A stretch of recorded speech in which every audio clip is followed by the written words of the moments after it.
Imaginez un monde où l'on vous a volé votre héritage intellectuel. Pendant des siècles, on vous a dit que la philosophie, les mathématiques, la science, tout a commencé en Grèce. Mais si je vous disais que c'est un mensonge, que bien avant Socrate, Platon ou Aristote, c'était l'Afrique qui illuminait le monde de sa sagesse. Aujourd'hui, nous dévoilons la vérité enfouie, les racines africaines de la pensée occidentale. Bienvenue sur Lumière Noire, où l'histoire retrouve sa lumière. Abonnez-vous et likez cette vidéo pour que cette vérité résonne partout. Chapitre 1, la vallée du Nil, là où tout a commencé. Il y a plus de 5000 ans, alors que l'Europe était encore plongée dans l'obscurité primitive, une civilisation extraordinaire brillait sur les rives du Nil. Son nom, Kémet, ce que le monde appelle aujourd'hui l'Égypte. Mais attention, ne vous y trompez pas, Kémet n'était pas simplement un royaume de pharaons et de pyramides, c'était le premier centre intellectuel de l'humanité, une nation de penseurs, de scientifiques, de philosophes qui ont posé les fondations mêmes de ce que nous appelons aujourd'hui la civilisation occidentale. Pendant que d'autres peuples luttaient pour leur survie, les Égyptiens se posaient déjà les questions les plus profondes de l'existence humaine. Qu'est-ce qui est réel? Qu'est-ce qui est bon? Qu'est-ce qui est juste? Ces interrogations, mes amis, ce sont les mêmes questions que les philosophes grecs reprendront des millénaires plus tard en prétendant les avoir inventées. Au cœur de la pensée égyptienne se trouvait un concept révolutionnaire, Maat.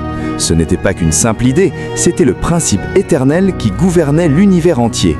Maat représentait la vérité, l'équilibre, la justice, l'harmonie cosmique. Vivre selon Maat, c'était vivre en parfaite synchronisation avec l'univers lui-même. C'était de la philosophie à l'état pur, des milliers d'années avant que le mot philosophie ne soit même inventé par les Grecs. Imaginez un instant, pendant que les Grecs n'avaient pas encore construit leur première académie, les temples égyptiens fonctionnaient déjà comme des universités ultra avancées. Dans ces temples sacrés, des prêtres scientifiques formaient les esprits les plus brillants dans des disciplines qui nous semblent modernes.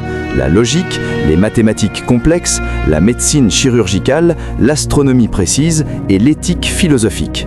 Ces écoles du temple n'étaient pas des lieux de superstition aveugle comme on voudrait nous le faire croire. Non, c'étaient des centres de recherche rigoureux où la raison et la spiritualité se mariaient pour comprendre les mystères de l'existence. Les prêtres égyptiens ne séparaient pas la science de la philosophie. Pour eux, tout faisait partie d'une quête unifiée de la vérité absolue. Prenons un exemple concret qui va vous bouleverser, les 42 principes de Maat. Ces codes moraux, gravés dans la pierre bien avant que Moïse ne descende du mont Sinaï avec les 10 commandements, établissaient les règles de conduite personnelle, d'harmonie sociale et de justice. Je n'ai pas tué, je n'ai pas volé, je n'ai pas menti, je n'ai pas causé de souffrance. Ces déclarations devaient être prononcées par chaque âme devant le tribunal d'Osiris dans l'au-delà. Vous comprenez l'ampleur de cette révélation? L'Afrique avait déjà développé un système éthique sophistiqué que l'Occident découvrira des siècles plus tard. Les Grecs ne parlaient pas encore de vertu que les Égyptiens pratiquaient déjà une morale structurée et profonde. Mais voici où l'histoire devient encore plus fascinante. Cette sagesse africaine n'est pas restée confinée aux frontières de Kémet. Elle a voyagé, elle a traversé la Méditerranée, elle a conquis les esprits les plus brillants de l'Antiquité grecque. Parlons maintenant du pont intellectuel entre l'Afrique et la Grèce, le chapitre le plus censuré de l'histoire humaine. Pendant des siècles, les voyageurs grecs ont parlé de l'Égypte avec une admiration qui frisait la vénération. Hérodote, considéré comme le père de l'histoire, n'a pas hésité à appeler l'Égypte le berceau de la civilisation. Ce n'était pas de la flatterie, c'était un constat factuel. Thalès de Milet, celui qu'on vous présente comme l'un des tout premiers philosophes grecs, où pensez-vous qu'il a étudié ? En Égypte. Il a appris la géométrie et l'astronomie auprès des maîtres africains. Les théorèmes qu'il ramènera en Grèce, des connaissances égyptiennes millénaires qu'il s'est contenté de traduire. Et que dire de Pythagore? Oui, le fameux Pythagore du théorème que vous avez appris à l'école. Savez-vous qu'il a passé plus de 20 ans à étudier sous la tutelle des prêtres égyptiens? Il a maîtrisé des concepts mathématiques et philosophiques qui existaient en Afrique bien avant que son nom ne leur soit attaché. Le théorème de Pythagore s'était déjà utilisé par les architectes égyptiens pour construire les pyramides siècles auparavant. Mais attendez, ce n'est pas fini. Platon lui-même, oui, le grand Platon, a reconnu publiquement la supériorité du système éducatif égyptien. Dans ses écrits, il loue les Égyptiens pour leur manière d'enseigner aux enfants la discipline, la vertu et la sagesse. Il admirait leur code moral, leur organisation sociale, leur quête de la vérité. Platon ne cachait pas sa dette intellectuelle envers l'Afrique. Même Aristote, qui était pourtant avare de compliments et rarement généreux dans ses crédits, a puisé dans les connaissances qui provenaient de temples et des bibliothèques africaines. Sa logique, sa métaphysique, son éthique, tout cela a des racines qui plongent profondément dans le sol intellectuel de Kemet. Alors, voici la vérité que l'histoire officielle a enterrée. Les Grecs n'ont pas inventé la philosophie ex nihilo, à partir de rien. Ils l'ont rencontrée, ils l'ont étudiée, ils l'ont apprise, puis ils l'ont transformée et adaptée à leur contexte. Ce processus est normal et même admirable, mais ce qui est inadmissible, c'est d'avoir effacé la source originelle. Au fil des siècles, la contribution intellectuelle de l'Afrique a été systématiquement effacée, remplacée par un mythe de genèse européenne. On a créé un récit que la civilisation serait née en Grèce et serait répandue de là vers le reste du monde. C'est un mensonge historique colossal. La vérité est cristalline. Les racines de la pensée occidentale plongent profondément dans le sol africain. Sans l'Afrique, il n'y aurait pas eu de miracle grec. Sans Kemet, pas d'Athènes philosophiques. Sans les temples du Nil, pas d'académies européennes. Décortiquons maintenant les idées fondamentales qui ont traversé la Méditerranée, d'Afrique vers l'Europe. 3 concepts majeurs: l'ordre, la raison et le cosmos. Premièrement, l'ordre. En Égypte, Maat représentait l'équilibre de l'univers, la vérité, la justice, l'harmonie. Cette idée a façonné la manière dont les gens concevaient la loi, la moralité et même l'au-delà. Quand les Grecs ont commencé à parler de logos, l'ordre rationnel du cosmos, ils ne faisaient qu'écho à Maat. Le logos n'est qu'une traduction grecque d'un concept africain ancien. Deuxièmement, la raison. La prêtrise égyptienne était formée à la pensée rationnelle. Géométrie, astronomie, médecine, éthique, tout cela était enseigné avec une rigueur intellectuelle impressionnante. Contrairement aux mythes populaires, les Égyptiens ne séparaient pas la science de la spiritualité. Ils croyaient que les deux étaient des outils complémentaires pour comprendre la réalité ultime. Quand les philosophes grecs ont commencé à utiliser la logique et le débat pour chercher la vérité, ils continuaient simplement cette tradition africaine. Troisièmement, le cosmos. Les savants égyptiens ont cartographié les étoiles, créé des calendriers solaires précis et étudié les mouvements des planètes des milliers d'années avant l'astronomie grecque. Leur compréhension de l'ordre cosmique a jeté les bases de ce qui deviendra la métaphysique grecque et finalement la science occidentale moderne. Des temples de Thèbes aux salles d'Athènes, ces idées ont voyagé à travers le temps, évoluant, s'adaptant, mais ne disparaissant jamais. Elles ont simplement changé de langue et de nom. Examinons des cas concrets qui vont vous stupéfier. Les mathématiques. Les Égyptiens utilisaient une géométrie avancée pour construire les pyramides, des structures d'une précision tellement extraordinaire qu'on se demande encore aujourd'hui comment ils ont fait. Ils mesuraient les crues du Nil avec une exactitude remarquable. Les mathématiciens grecs ont plus tard formalisé ces méthodes, leur donnant de nouveaux noms, mais les racines restaient africaines. L'éthique. Les 42 principes de Maat comptent parmi les tout premiers codes moraux de l'humanité, antérieurs même aux 10 commandements bibliques. Ils guidaient le comportement personnel, l'harmonie sociale et la justice. Des siècles plus tard, quand les philosophes grecs débattaient de la vertu, de la justice et de la vie bonne, ils exploraient des idées déjà profondément analysées en Afrique. L'astronomie. Les Égyptiens ont aligné leurs temples avec les étoiles avec une précision millimétrique. Ils ont suivi les solstices, inventé le calendrier solaire de 365 jours que nous utilisons encore aujourd'hui. Quand les astronomes grecs ont cartographié les cieux, ils se sont appuyés sur des observations africaines s'étendant sur plusieurs millénaires. Chaque domaine pour lequel la Grèce est devenue célèbre, mathématiques, philosophie, politique, médecine, avait ses premiers chapitres écrits sur le sol africain. Mais à mesure que le pouvoir s'est déplacé vers le nord, l'histoire de l'origine de la connaissance s'est déplacée aussi. Pourquoi cette vérité a-t-elle été cachée si longtemps ? Parce que l'histoire est écrite par ceux qui tiennent la plume. Et pendant des siècles, cette plume était européenne. Avec la colonisation s'est répandue une vision eurocentrique du monde, une vision qui présentait l'Afrique comme l'étudiante, jamais la professeure.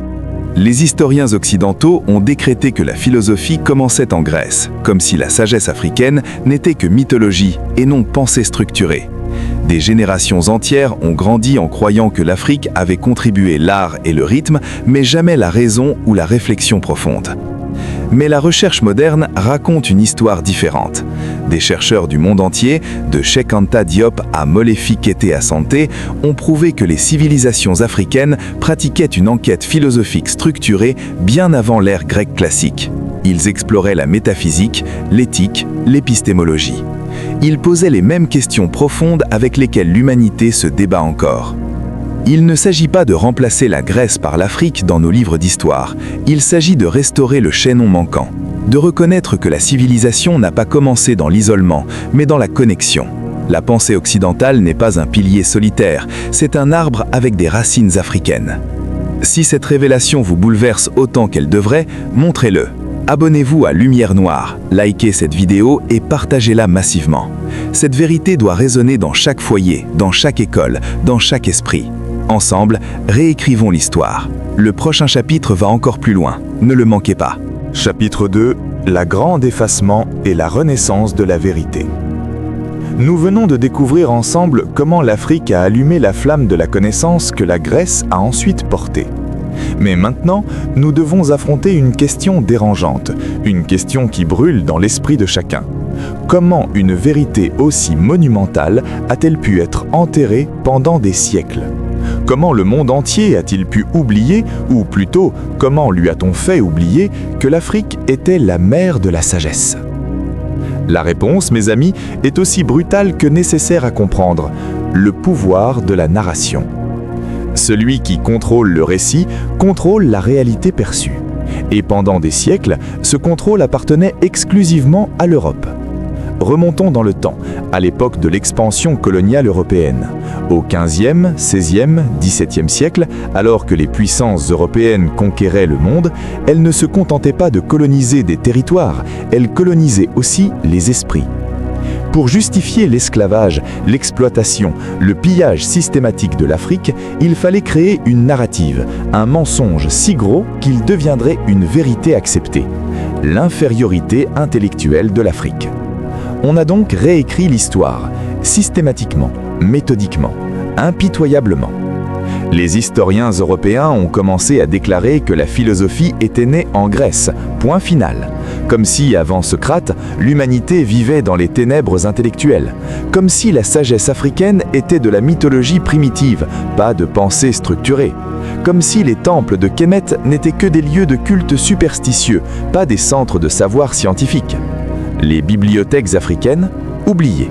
Les manuscrits égyptiens, réinterprétés pour minimiser leur importance philosophique. Les témoignages des Grecs eux-mêmes qui reconnaissaient leur dette envers l'Afrique, ignorés ou enterrés dans des notes de bas de page que personne ne lit. On a enseigné aux enfants, à travers le monde entier, y compris en Afrique même, que leur continent avait contribué l'art, la musique, le rythme, la danse. Mais la raison, la logique, la philosophie, la science, cela, on leur disait, appartenait à l'Europe. Imaginez l'impact psychologique de ce mensonge. Des générations d'Africains ont grandi en croyant que leurs ancêtres n'avaient rien apporté à l'intellect humain. Des générations d'Européens ont grandi en croyant que la civilisation était leur invention exclusive. Ce double mensonge a créé un système d'oppression mentale plus puissant que n'importe quelle chaîne physique. C'est ce qu'on appelle l'épistémicide, le meurtre d'un système de connaissances. Et l'Afrique a été victime du plus grand épistémicide de l'histoire humaine. Mais voici la chose extraordinaire à propos de la vérité. On peut l'enterrer, mais elle ne meurt jamais. Tôt ou tard, elle refait surface. Et aujourd'hui, grâce au travail acharné de chercheurs courageux, cette vérité explose au grand jour. Parlons de ces héros intellectuels qui ont osé défier le consensus eurocentriste. Cheikh Anta Diop. Ce nom devrait être aussi connu que celui d'Einstein. Ce scientifique et historien sénégalais a consacré sa vie à prouver scientifiquement l'origine africaine de la civilisation égyptienne et, par extension, de la philosophie occidentale. Dans son œuvre monumentale « Nation, nègre et culture », il a démontré avec des preuves archéologiques, linguistiques et anthropologiques irréfutables que l'Égypte ancienne était une civilisation noire africaine. Diop n'a pas simplement affirmé cela, il l'a prouvé. Il a analysé des momies, étudié des langues, comparé des structures culturelles. Son travail était si rigoureux, si scientifiquement solide, que ses adversaires ne pouvaient le réfuter qu'en l'ignorant. Et c'est exactement ce qu'ils ont fait pendant des décennies. Mais aujourd'hui, son héritage triomphe. De plus en plus de chercheurs, même en Occident, reconnaissent la validité de ses recherches. Molefi Kete Asante, le père de l'afrocentricité, a développé un cadre théorique complet pour réinterpréter l'histoire depuis une perspective africaine. Il a démontré que les civilisations africaines avaient des traditions philosophiques sophistiquées, l'éthique Ubuntu, la philosophie égyptienne, les systèmes de pensée éthiopiens qui fonctionnaient selon leur propre logique, pas inférieure à la philosophie grecque, simplement différente. George G. James, dans son livre révolutionnaire Stolen Legacy, l'héritage volé, a exposé comment la philosophie grecque avait systématiquement emprunté aux mystères égyptiens. Il a tracé les liens directs entre les enseignements des temples africains et les doctrines des philosophes grecs. Son travail, publié en 1954, était controversé, non pas parce qu'il était faux, mais parce qu'il dérangeait trop de monde. Théophile Obenga, disciple de Cheikh Anta Diop, a continué cette œuvre de réhabilitation. Ses travaux sur la philosophie africaine ancienne ont établi que l'Afrique avait des traditions épistémologiques, métaphysiques et éthiques hautement développées, qui précédaient la Grèce. Ces chercheurs ont prouvé quelque chose de fondamental. Les civilisations africaines pratiquaient une enquête philosophique structurée bien avant l'ère classique grecque. Elles exploraient la métaphysique, la nature de la réalité, l'éthique, comment vivre une bonne vie, l'épistémologie, comment nous savons ce que nous savons. Elles posaient les mêmes questions profondes avec lesquelles l'humanité lutte encore aujourd'hui. Prenons un exemple concret qui va vous éblouir. La philosophie Ubuntu, originaire d'Afrique du Sud, résume une vision du monde dans une phrase simple. « Je suis parce que nous sommes ». Cette idée que l'individu est inséparable de la communauté est d'une sophistication philosophique extraordinaire. Elle anticipe de plusieurs siècles les débats modernes occidentaux sur l'individu versus société. Ou encore la cosmologie Dogon du Mali, avec sa connaissance étonnamment précise de l'astronomie, englobant des informations sur l'étoile Sirius B que la science occidentale n'a découverte qu'au XXe siècle avec des télescopes ultra puissants. Ou la philosophie éthiopienne, telle qu'exprimée dans le Kebra Nagast, qui explore des questions de légitimité politique, de sagesse royale et d'équilibre entre pouvoir et justice. Partout en Afrique, des systèmes de pensée sophistiqués existaient. Mais parce qu'ils n'étaient pas écrits en grec ou en latin, parce qu'ils n'utilisaient pas exactement les mêmes catégories conceptuelles que les Européens, on les a rejetés comme primitifs. C'est là que réside le racisme intellectuel le plus insidieux. L'idée qu'une seule forme de pensée, la forme européenne, constitue la vraie philosophie. Tout le reste, de simples croyances ou mythologies. Mais cette muraille de mensonges s'effrite. Aujourd'hui, dans les universités du monde entier, de nouveaux départements d'études africaines émergent. De nouveaux cours sur la philosophie africaine sont enseignés. De nouveaux livres, articles, documentaires exposent la vérité. L'Internet, malgré tous ses défauts, a joué un rôle crucial dans cette renaissance. L'information ne peut plus être monopolisée par quelques institutions occidentales. Des voix africaines peuvent maintenant s'exprimer directement, court-circuitant les gardiens traditionnels du savoir. Et voici ce qui se passe. L'histoire se réécrit sous nos yeux. Maintenant, posons-nous la question la plus importante. Qu'est-ce que cette révélation signifie pour nous aujourd'hui? Pourquoi devrait-on se soucier de qui a inventé la philosophie il y a des milliers d'années? Parce que, mes amis, l'histoire façonne l'identité, et l'identité façonne le destin. Pour les Africains et les personnes d'ascendance africaine à travers le monde, cette vérité change tout. Cela signifie qu'ils peuvent regarder la philosophie, les sciences, la littérature et se voir non pas comme des outsiders, des étrangers à ces domaines, mais comme des originators, des initiateurs, des pionniers. Imaginez l'impact psychologique sur un jeune étudiant africain qui apprend que Pythagore a étudié en Afrique pendant 20 ans, que Platon admirait le système éducatif égyptien, que les mathématiques, l'astronomie, la médecine, l'éthique, tous ces domaines ont des racines africaines. Cet étudiant ne se verra plus jamais comme intellectuellement inférieur. Il comprendra qu'il hérite d'une tradition de génie qui remonte aux origines mêmes de la civilisation. Pour les sociétés occidentales, cette vérité exige une confrontation honnête avec les biais intégrés dans leur système éducatif. Ces systèmes qui commencent l'histoire de la philosophie à Athènes et la terminent en Europe. Ces systèmes qui traitent l'Afrique comme une note de bas de page dans l'histoire humaine. Reconnaître le rôle de l'Afrique ne diminue en rien la civilisation occidentale. Au contraire, cela l'enrichit, cela complète l'histoire. Cela montre que la grandeur humaine n'a jamais appartenu à un seul peuple, une seule race, un seul continent. La vérité, c'est que la connaissance n'a jamais appartenu à un seul groupe. Elle a toujours été globale, partagée, évolutive. Les idées voyagent, les civilisations s'influencent mutuellement. C'est dans cette interconnexion que réside la véritable beauté de l'histoire humaine. L'idée de raison, d'ordre, de justice, l'ADN même de la pensée occidentale, a d'abord été écrite en hiéroglyphes, pas en latin ou en grec. Cette réalisation ne détruit pas l'héritage grec, elle le contextualise, elle montre d'où viennent vraiment les idées. Le flambeau de la sagesse ne s'est pas allumé en Grèce, il a été porté là, brillant brillamment depuis les temples africains. Pensez-y de cette façon, la civilisation humaine est comme un immense fleuve. Chaque culture, chaque civilisation est un affluent qui contribue au courant principal. Pendant trop longtemps, on nous a dit que ce fleuve commençait en Europe. Mais maintenant, nous remontons à la source réelle. Et cette source coule depuis l'Afrique, depuis la vallée du Nil, depuis Kemet. Cette prise de conscience change tout. Elle change comment nous enseignons l'histoire. Elle change comment nous percevons les cultures. Elle change qui nous pensons avoir le droit de parler d'intellect, de philosophie, de civilisation. Pour les jeunes Africains partout dans le monde, que vous soyez à Lagos, à Kinshasa, à Dakar, à Johannesburg, à Paris, à New York, à Londres, cette vérité est votre héritage. Vous n'êtes pas les descendants d'un continent sans histoire intellectuelle. Vous êtes les héritiers des premiers philosophes, des premiers scientifiques, des premiers penseurs systématiques de l'humanité. Quand vous étudiez les mathématiques, rappelez-vous que vos ancêtres calculaient la géométrie des pyramides. Quand vous étudiez l'astronomie, rappelez-vous qu'ils cartographiaient les étoiles avec une précision stupéfiante. Quand vous étudiez l'éthique, rappelez-vous Mahat, le principe de truth, justice et équilibre qui a guidé une civilisation pendant des millénaires. Cette connaissance n'est pas seulement académique, c'est une question de fierté, d'identité, de dignité. Pendant trop longtemps, on a dit aux Africains qu'ils devaient rattraper l'Occident. Mais comment peut-on rattraper quelqu'un qu'on a soi-même enseigné ? La vraie histoire révèle que l'Afrique n'a rien à rattraper. Elle doit simplement se reconnecter avec son propre héritage de grandeur. Et pour nos frères et sœurs non-africains qui nous regardent, cette vérité vous concerne aussi, parce qu'elle révèle quelque chose de fondamental sur la nature humaine.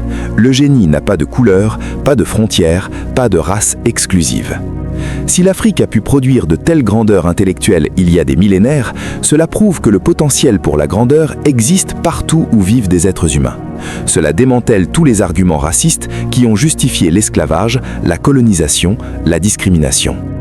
La prochaine fois que vous entendez les noms de Platon, Aristote ou Socrate, rappelez-vous les maîtres qu'ils n'ont jamais mentionnés.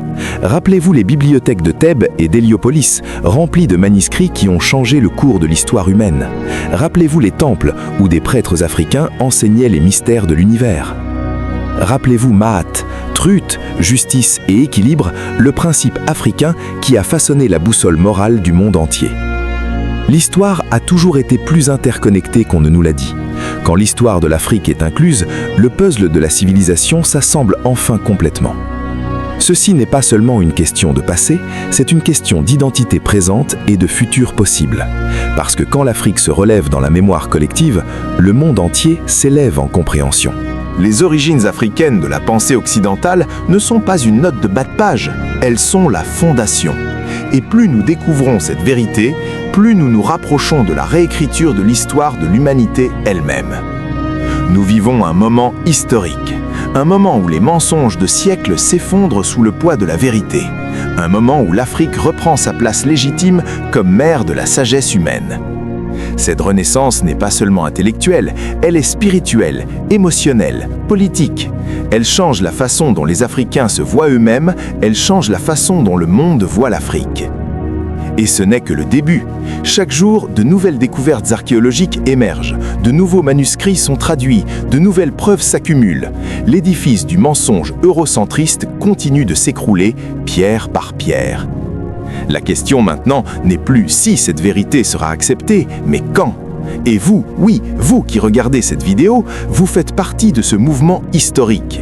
En apprenant cette vérité, en la partageant, en la défendant, vous participez à la plus grande correction historique de tous les temps. Alors que ferez-vous de cette connaissance? Allez-vous la garder pour vous ou allez-vous devenir un porteur de lumière, un diffuseur de vérité? L'avenir de l'Afrique et vraiment l'avenir d'une histoire humaine honnête dépend de nous tous, de notre volonté de questionner les récits officiels, de notre courage de dire la vérité même quand elle dérange, de notre détermination à honorer nos ancêtres en restaurant leur héritage volé.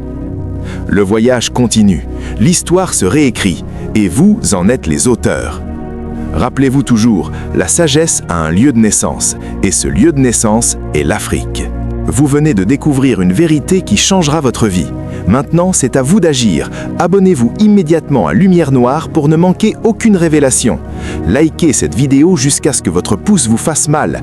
Partagez-la avec chaque personne que vous connaissez, dans votre famille, avec vos amis, dans vos groupes WhatsApp, sur tous vos réseaux sociaux. Cette vérité doit devenir un tsunami qui balaie les mensonges de l'histoire officielle. Commentez ci-dessous comment cette découverte vous transforme. Et préparez-vous, car Lumière Noire ne fait que commencer à illuminer les coins sombres de l'histoire. Notre mission, restaurer la gloire de l'Afrique, une vérité à la fois. Ensemble, nous réécrivons l'histoire.